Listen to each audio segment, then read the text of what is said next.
news that relative to the roster as well. So yesterday, after we got off, yesterday evening, Browns signed wide receiver Kadarius Toney, kind of a playmaker, a little bit of an enigma. Was a first-round pick. Was with the Giants. Was with the Chiefs.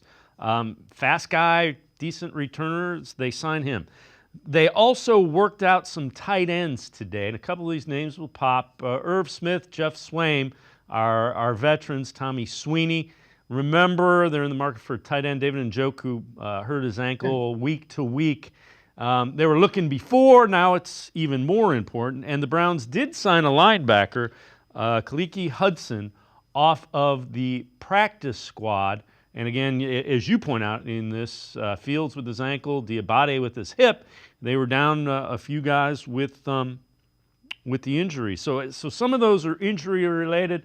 Toney is the guy that everybody's trying to figure out how to get him right, because that's a former first-round wide receiver. You add him to the stable and you hope, is it going to be Judy? Is it going to be Moore? Is it going to be Toney? You hope one of them can be a big-time playmaker opposite of Amari Cooper. Yeah, I mean, this is in the wheelhouse of Andrew Berry, the guys that were high picks. If he really liked him in the draft, I'm assuming he did. He keeps an eye on when they become available. The most notable thing I remember, Toney, I think it was last year, had that throwback play called back with Travis Kelce and the Chiefs because he lined up offsides. And he didn't work out for the Giants. He didn't work out with the Chiefs.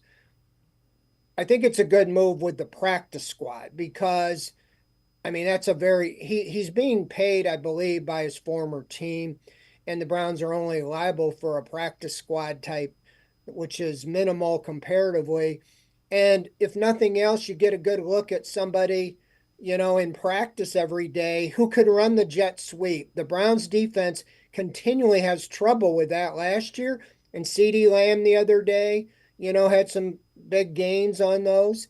And so, if nothing else, you get a look at him in practice, running against you. And who knows? Maybe he can get the fresh start here and can re-energize. There's guys like that bounce around for whatever reason. I haven't followed him that closely, but I think he was the 20th pick in the draft. You think of Jerry Jeudy, I think he was the 15th pick in the draft. So Andrew Berry keeps an eye on those guys. Low risk, high reward.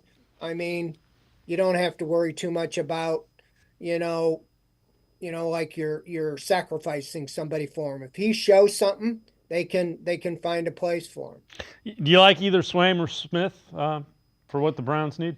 Yeah, I know Smith a little more. I mean, I don't think any of the options are that great. We talked about this.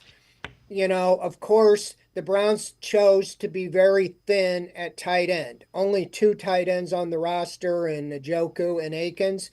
And they didn't really have that much on the practice squad. They signed the 49ers, Mm-hmm. Cameron Yep. Letu last week, and they had Blake Whiteheart, but the guys they had in training camp, they moved on from. So now, of course, Njoku gets hurt, so you're extremely thin.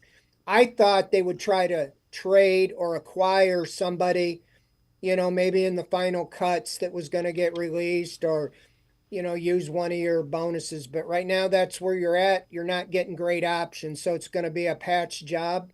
And I guess I'm more familiar with Smith or Swaim, whoever they think is the best, to help out in that area. And the way the pass rush, broke down last week, I think the tight ends real important to help out.